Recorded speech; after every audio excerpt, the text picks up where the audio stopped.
أعوذ بالله من الشيطان الرجيم بسم الله الرحمن الرحيم اقرأ باسم ربك الذي خلق خلق الإنسان من علق اقرأ وربك الأكرم.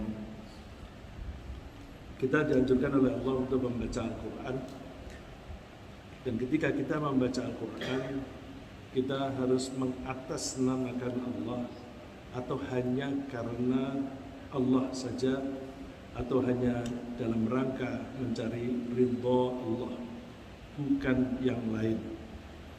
Dan selayaknya lah kita membaca Al-Quran, karena Allah menyediakan Al-Quran itu sebagai pedoman hidup.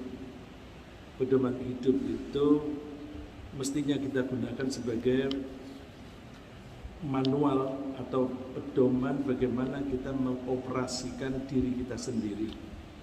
Kalau kita membeli barang dari pabrik, biasanya kalau produk itu canggih, maka ada pedoman pemakaian.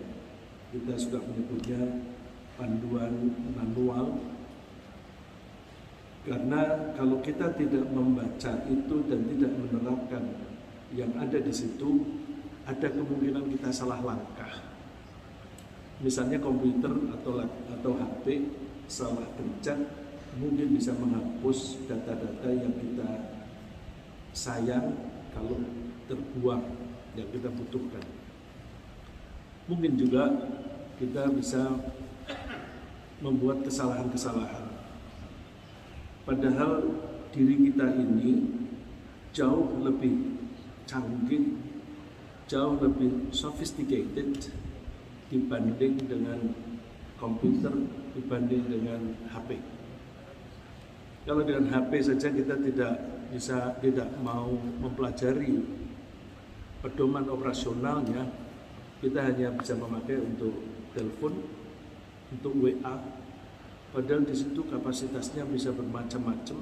Kita bisa mengambil gambar, bisa mengedit, bahkan bisa memanipulasi gambar sehingga muncullah belakangan ini banyak kebohongan-kebohongan yang sering disebut hoax atau false. Maka itu mestinya kita pakai sebagai pelajaran refleksi pada diri kita sendiri. Kita ini lebih canggih daripada itu. Dan kita itu terdiri dari badan dan ruh. Badan saja itu sangat canggih. Karena sangat canggih, maka para dokter mempelajari bertahap-tahap. Mempelajari secara umum, yang orang biasanya belajar kedokteran umum itu mempelajari semua seluk-beluk tentang mekanisme tubuh kita, bagaimana anatominya, bagaimana operasionalnya. Itu pun masih banyak yang belum diketahui sampai sekarang. Ada kemungkinan barangkali Pak Dr. Iqbal dan Dr. Taka yang lebih mengetahui appendix atau usus buntu itu fungsinya apa? Sudah diketahui? Belum kan? Jadi orang kalau mau wisata orang Eropa kalau mau wisata ke Afrika untuk masuk ke hutan-hutan, mereka seringkali dipotong aja appendixnya. Khawatir nanti kalau pas ada di hutan lalu sakit usus buntu, nggak ada yang mengoperasi, jadi potong aja, dan itu tidak mengganggu kesehatannya. Itu baru badannya. Kemudian mencoba para dokter itu mempelajari secara khusus.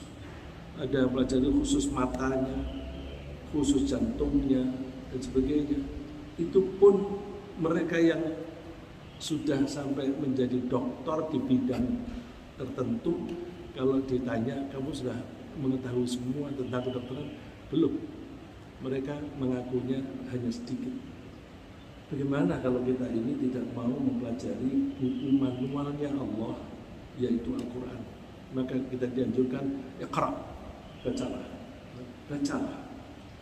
Lebih jauh lagi, atau secara teknis, kalau kita mau melakukan suatu pekerjaan, maka kita harus menggunakan SOP. Misalnya, kalau tadi kita bicara tentang kedokteran, orang mau mengoperasi pasien, baru masuk ruangan dan mengambil alat itu sudah ada SOP-nya. Masuk tidak boleh membawa bakteri, kemudian harus ganti pakaian, kemudian cuci tangan, dan seterusnya. Terus bagaimana kalau menggunakan gunting supaya tidak ketinggalan di dalam perut dan sebagainya. Kalau SOP tidak dipelajari dan tidak dihafal, nggak mungkin. Bukan hanya dibaca, tapi harus dihafal. Karena namanya SOP itu nggak boleh lupa. Karena begitu lupa, salah langkah. Itu kedokteran. Mungkin lebih lanjut bisa dibahas oleh para dokter. Pilot itu memakai prosedur yang ketat sekali. SOP itu harus dibaca. Padahal kita sehari-hari ini mengoperasikan badan kita, mengoperasikan jiwa kita, tapi kita nggak mau membaca SOP-nya. Maka menjadi aneh orang modern ini. Kita ini di zaman modern sudah banyak contoh-contoh seperti itu, tetapi kita tidak mau memperlakukan Al-Quran secara modern. Misalnya, orang kepingin harga diri, supaya orang menghormati saya, orang lalu mengambil jalan pintas dengan cara mengaku-ngaku saya ini hebat, saya ini pinter, saya ini dapat penghargaan ini, supaya orang menghormati. Padahal penghormatan dengan cara itu salah langkah, karena itu bisa menghasilkan kesombongan. Orang yang sombong pasti dibenci orang lain, pasti.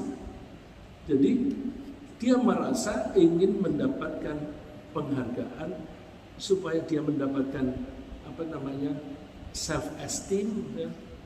Tetapi salah langkah. Mestinya self esteem itu tidak diperoleh dengan cara seperti itu.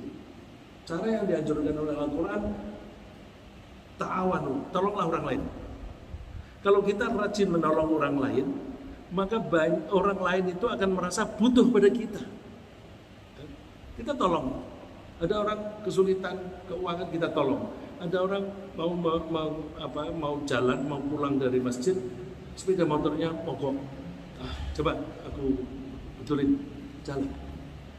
Nah, orang yang banyak menolong itu akan banyak dibutuhkan oleh orang lain. Merasa dibutuhkan itu harga diri. Itu harga diri. Jadi udahlah, jalani Al-Quran, nanti harga diri jalan. Self esteem dapat kita peroleh. Jadi pakailah SOP yang benar supaya kita ketika mengoperasionalkan badan kita dan jiwa kita bisa memanfaatkan atau membuat langkah yang tepat, ya. Dan kunci utama adalah rajin belajar. Nah, sarana belajar yang bagus adalah membaca. Iqra. Sampai Allah mengulang 2 kali. Iqra bismi rabbikal ladzi khalaq, khalaqal insana min 'alaq. Iqra wa rabbukal akram. Kita pada pertemuan yang lalu sudah menginjak ke ayat yang ketiga, ya. Tapi saya dapatkan pesan supaya sebelum kita melanjutkan, kita review sejenak. Tapi ketika saya mereview, saya berusaha untuk tidak terlalu mengulang apa yang kemarin saya sebut, supaya tidak membosankan dan ada tambahan ilmu pengetahuan. Ya, jadi kita jangan meninggalkan Al-Quran, kita mesti membacanya, bukan hanya membaca tetapi menghafal. Karena Al-Quran adalah SOP. Apa itu SOP? Singkatan dari Standard Operational Procedure, ya? Standard Operational Procedure, prosedur mengoperasionalkan sesuatu yang standar. Nah, standarnya itu Al-Quran.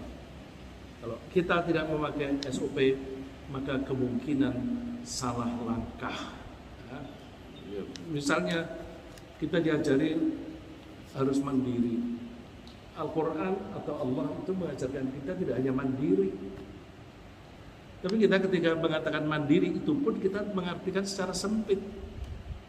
Bagaimana anakmu? Oh, anakku sudah mandiri, dia sudah bekerja, sudah punya rumah. Mandiri di situ hanya mandiri secara ekonomi, tapi belum mandiri secara kejiwaan. Kejiwaan itu gimana? Kalau seseorang begitu mempunyai problem dia bisa menyelesaikan, ada problem dia bisa menyelesaikan, ada problem dia bisa menyelesaikan, itu baru namanya mandiri secara kejiwaan. Tapi kita jarang mengajari anak kita how to solve problems, bagaimana mengatasi problem, jarang. Akibatnya apa?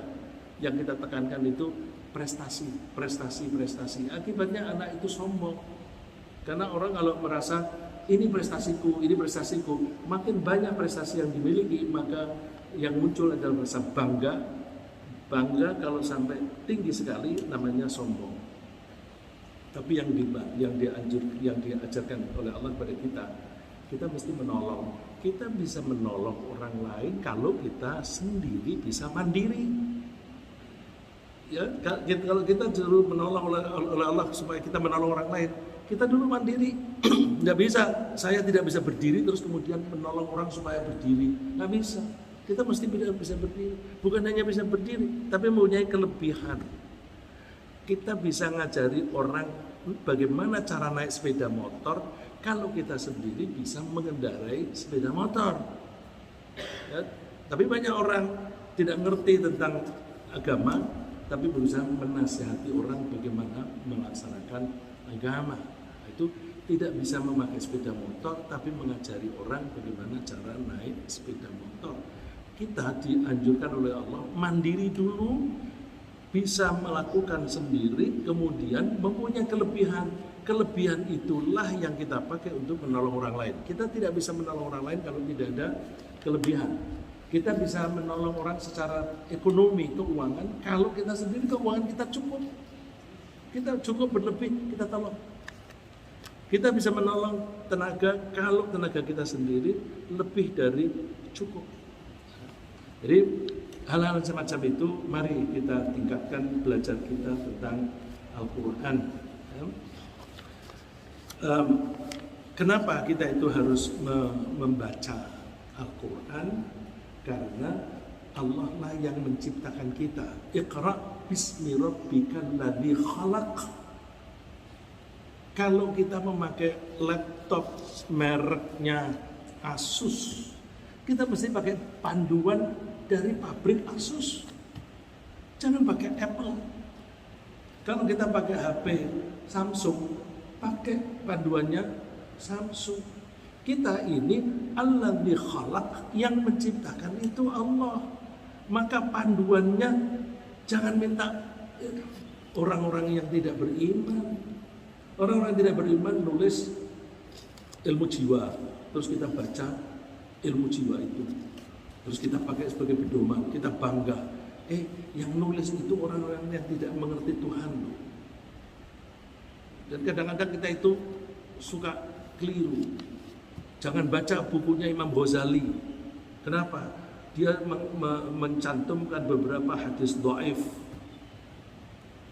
Terus, tapi orang itu mau membaca ilmu ekonomi yang ditulis oleh orang Yahudi. Mau mempelajari ilmu jiwa, ilmu sosial yang ditulis orang Yahudi. Membaca karya orang Yahudi atau yang lain mau. Tetapi membaca karya saudara kita sendiri tidak mau. Memang di situ ada, kan kita lihat periodenya Imam Ghazali itu kapan. Dan waktu itu seleksi hadis sahih dhaif itu bagaimana. Kemudian juga kalau kita membaca bukunya beliau, itu biasanya ada footnote, ada keterangan hadis ini sahih, hadis ini hasan, hadis ini dhaif. Nah, dari situ kan kita bisa milah-milah, oh yang dhaif gak usah kita pakai dan sebagainya. Tapi jangan lalu terus bakar saja. Saya pernah mendengar orang mengatakan bukunya Ghazali bakar aja, nggak ada gunanya. Sombong amat. Emangnya pernah membaca? Membaca aja tidak pernah. Hanya mendengar orang bahwa itu gini terus bakar aja, ikut-ikutan. Jadi kita mesti pedoman utama adalah Al-Quran, karena Al-Quran itu pedoman yang dibuat oleh pencipta kita sendiri. Iqra bismi rabbikal ladzi khalaq. Ya, mintalah buku panduan kepada pabriknya. Khalaqal insana min 'alaq. Allah itu menciptakan manusia dari alaq. Kemudian yang kita pelajari kemarin, Iqra wa rabbukal akram. Saya ingin menekankan ayat ini untuk memotivasi kita agar kita lebih suka atau kita mencintai Al-Quran. Coba bagaimana cara Allah memotivasi kita untuk membaca Al-Quran. Kemarin yang sudah kita bahas, bacalah. Allah itu yang maha mulia. Kalau Allah itu maha mulia, maka apapun yang nempel pada Allah atau apapun yang berasal dari Allah, semuanya mulia. Misalnya Al-Quran, firman Allah, Al-Quran itu mulia. Kemudian Rasulullah Nabi Muhammad SAW menjadi mulia. Karena apa? Beliau yang dipercaya untuk menerima wahyu Al-Quran.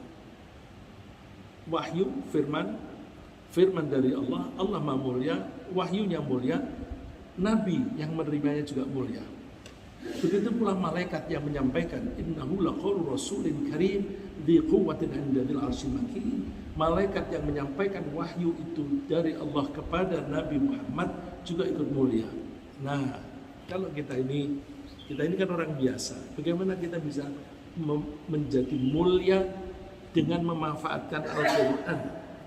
Caranya, khairukum man ta'allama al-Qur'ana wa 'allama. Sebaik-baik kalian adalah orang yang mau mempelajari Al-Quran dan mengajarkannya.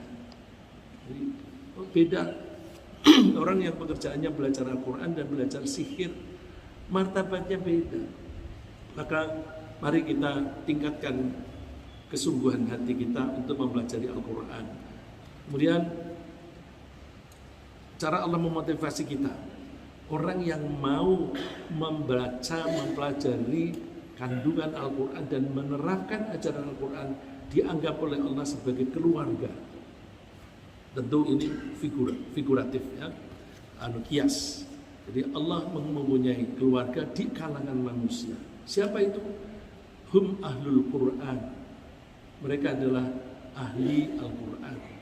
Ahli itu bisa berarti memahami Al-Quran dan menerapkan ajaran Al-Quran dan mencintai Al-Quran. Nah, mereka itu ahlullahi wa khassatuh, keluarga Allah dan orang khasnya Allah.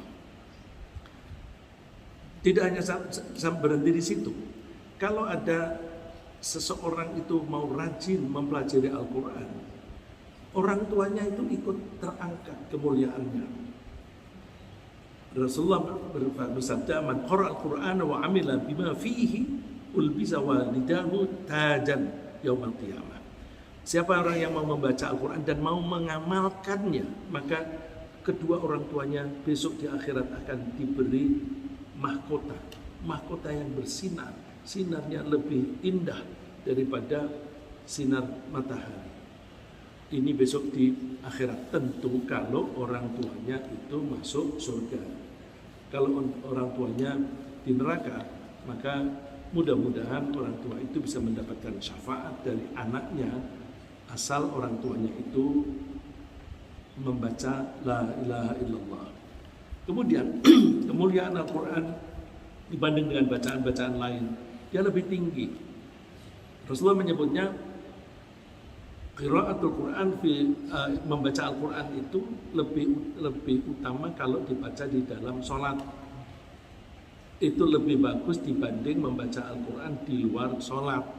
Kalau membaca Al-Quran di dalam sholat berarti kita harus hafal.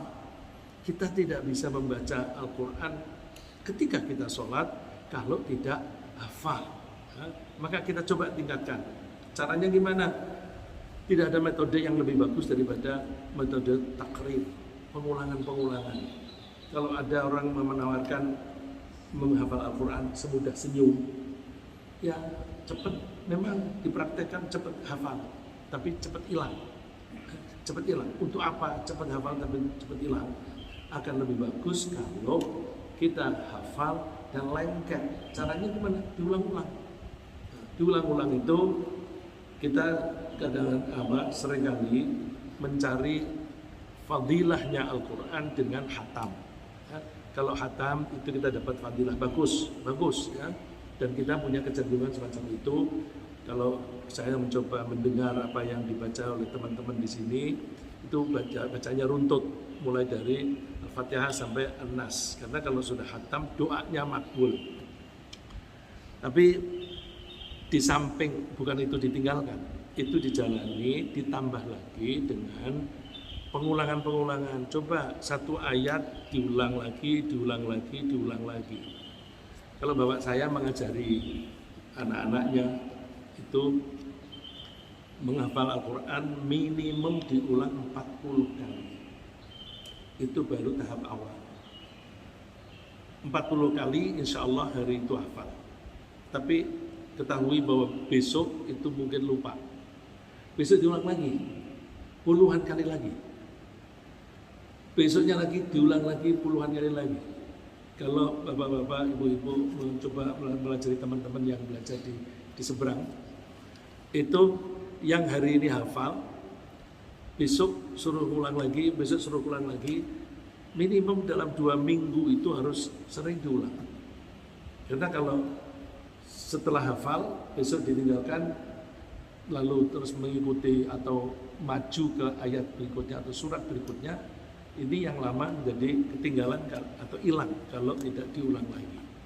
Oleh karena itu, kita coba di samping kita membaca sampai hatam, kita mengulang-ulang satu ayat deh, ya satu ayat. Nanti kalau kita banyak mengulang, ayat yang sudah kita hafal itu menjadi lebih lancar. Lancarnya ayat-ayat yang kita hafal itu akan membantu meningkatkan kelancaran kita ketika kita membaca ayat-ayat yang baru. Jadi kemajuan di satu bagian itu bisa membantu memudahkan di bagian berikutnya. Terus membaca Al-Quran itu pahalanya dilipat gandakan. Kemarin kita belum membahas hadis ini. Ini Rasulullah memang bijaksana ya. Man qara'a harfan min kitabillahi falahu bihi hasanah. Siapa yang membaca satu huruf saja dari kitab Allah, maka dia sama dengan melakukan satu kebaikan. Satu huruf sama dengan satu kebaikan. Wal hasanatu bi asyri amsalihha. Satu kebaikan itu pahalanya dilipat gandakan 10 kali. Lalu Rasulullah memberikan contoh, ini yang saya sebutkan Rasulullah bijaksana sekali. La aqulu alif lam mim harfun. Aku tidak mengatakan bahwa alif lam mim itu satu huruf. Alif lam mim itu 3 huruf, yaitu walakin alifun harfun. Alif itu satu huruf, walamun satu huruf, wa mimun satu huruf. Coba Rasulullah memberi contoh itu, contoh dari Al-Quran yang tidak ada yang mengetahui artinya kecuali Allah. Buku tafsir yang baik, kalau ada alif lam mim, mesti penafsirannya Allahu a'lamu bimuradi. Allah lah yang mengetahui dengan arti alif lam mim. Ada alif lam ra. Mesti tafsir, buku tafsir yang bagus, apakah dia ditulis oleh Ibnu Katsir, ditulis oleh Wahbah, ditulis oleh siapa-siapa, oleh Qurtubi, pasti keterangannya Allahu a'lamu bi muradih. Hanya Allah yang mengetahui artinya. Kalau ada orang bilang, saya pernah ke tempatnya Lia Aminuddin, Dan saya sebagai wartawan yang suka gelitis ke sana. Mereka bilang, kalau di sini tafsirnya lebih maju, Pak. Kenapa? Di tempat-tempat lain itu nggak ada yang mengartikan alif lam mim. Kalau di sini alif lam mim itu diartikan. Diartikan apa? Alif itu singkatan dari Allah, lam itu singkatan dari Jibril, mim itu singkatan dari Muhammad. Dan itu manfaatnya banyak. Karena manfaatnya banyak, maka Lia Aminuddin waktu itu membuat kolam.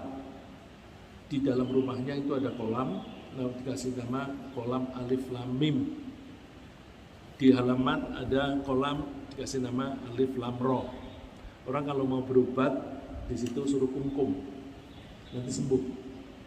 Jadi alif lam mim mestinya Al-Quran itu untuk pedoman, tapi mereka pakai untuk jimat atau untuk praktek pengobatan yang seperti itu.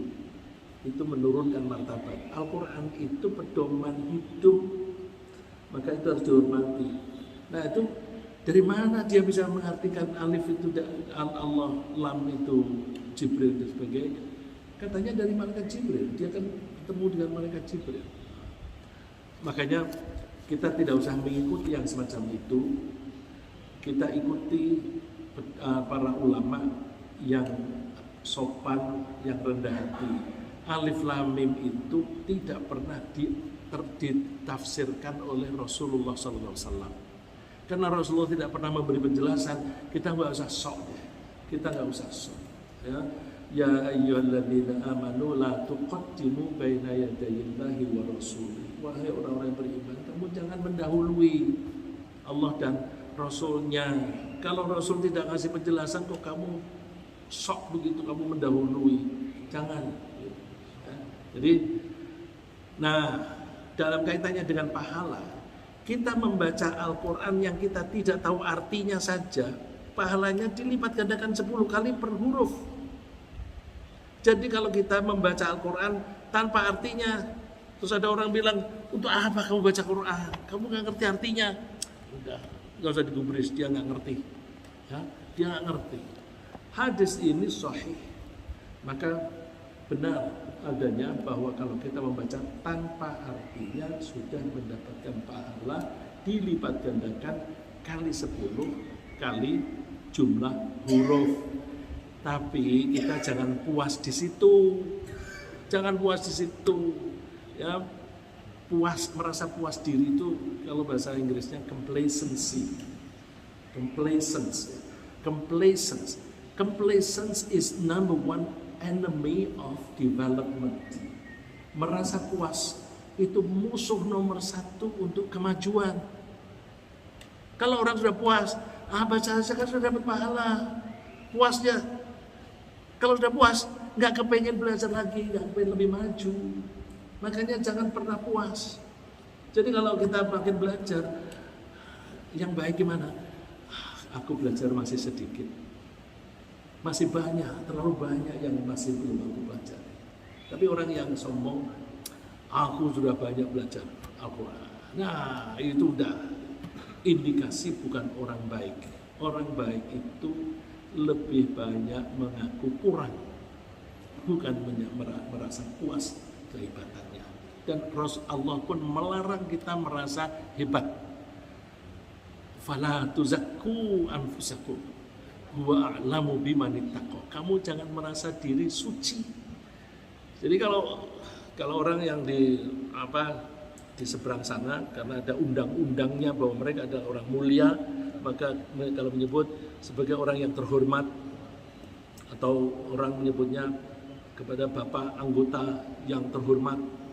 Karena kalau tidak pakai kata terhormat itu melecehkan, karena ada undang-undangnya.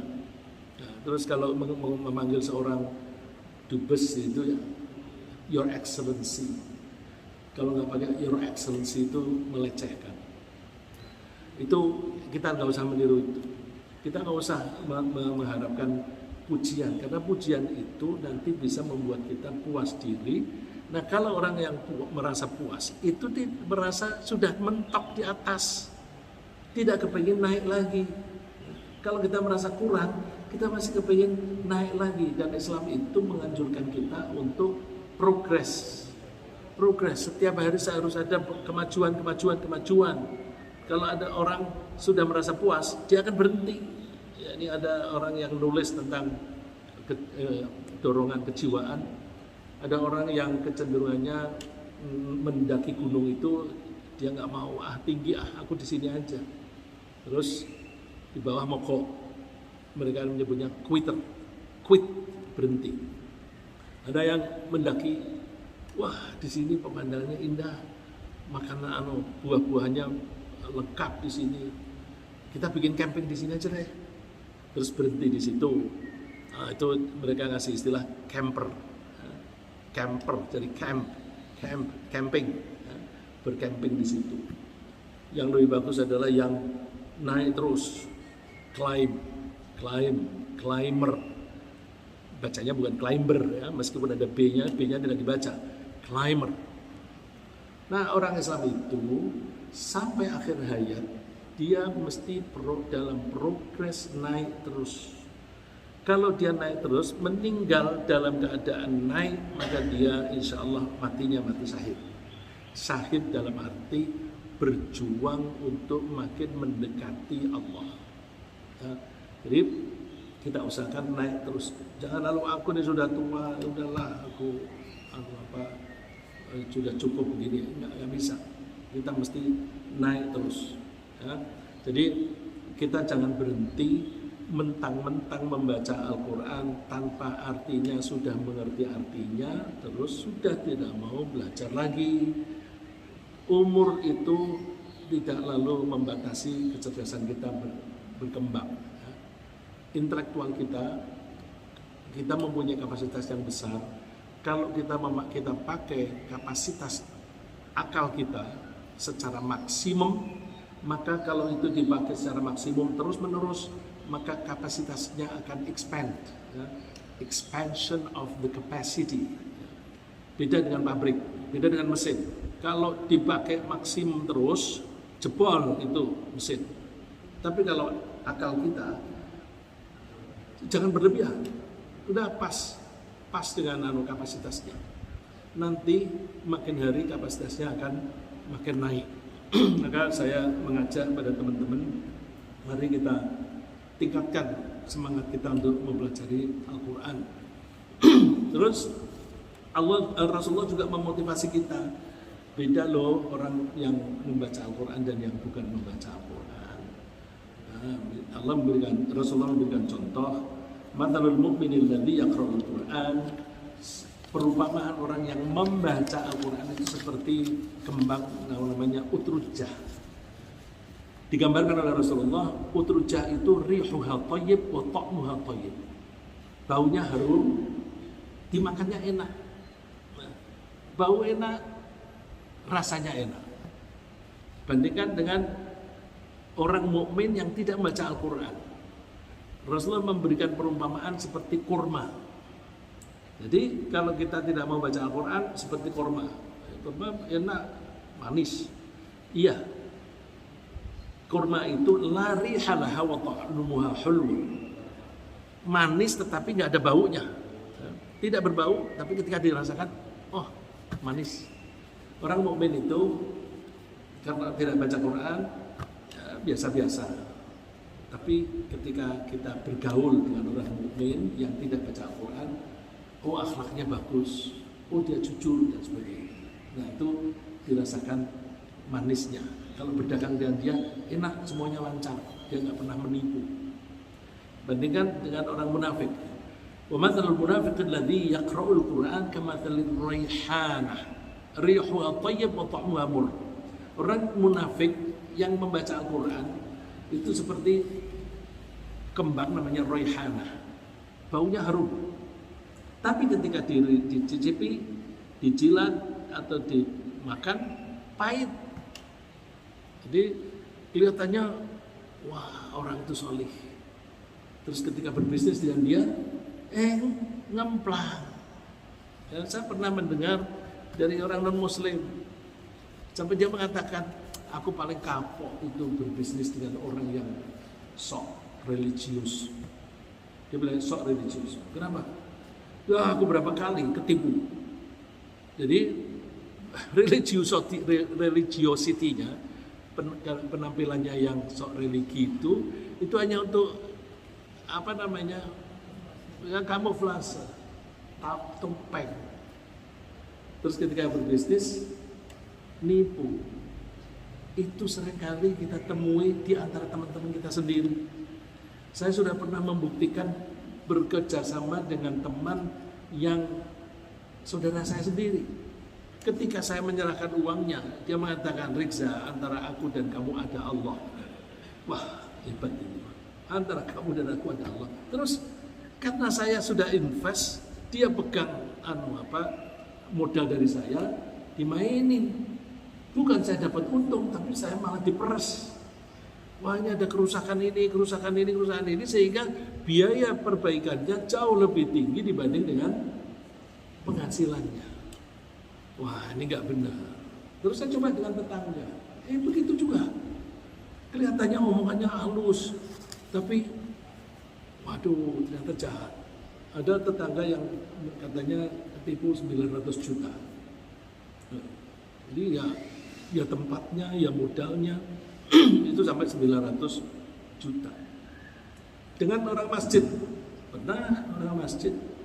ternyata misalnya saya waktu itu alhamdulillah mempunyai banyak penghasilan. Saya coba siapa yang mau beli mobil bekas, leasing saja itu prosedurnya sulit waktu itu ya. Udahlah, kamu beli apa, aku pinjemin. Ada 3 atau 4 orang yang saya kasih kesempatan untuk membeli mobil, bayarnya nyicil. Terus, loh sampai 4 bulan kok nggak ada uang masuk. Terus dicek, terus udah kok yang memegang mobil itu sudah bayar, dikemplang oleh petugas yang mengumpulkan itu, kemudian mentransfer ke kami begitu. Nah, jadi banyak orang-orang yang seperti itu, penampilannya dari luar itu kelihatannya religius, tapi ternyata begitu. Nanti ketahuan aslinya ketika pegang duit. Ketika tidak ada urusan dengan duit dia baik, tapi begitu ada duit, masya Allah. Nah, itu orang munafik. Kelihatannya salih, kelihatannya kalau kembang itu baunya wangi, harum, tapi ketika dirasakan pahit. Nah, lebih buruk lagi orang munafik yang tidak mau baca Al-Quran. Itu seperti Hanzalah, tidak ada baunya dan rasanya juga pahit. Terus bagaimana kalau saya membaca masih terbata-bata? Gak apa-apa, jangan kecil hati. Rasulullah menghibur kita. Al-mahiru bil Qur'ani ma'as safaratil kiramil bararah. Orang yang pintar membaca Al-Quran,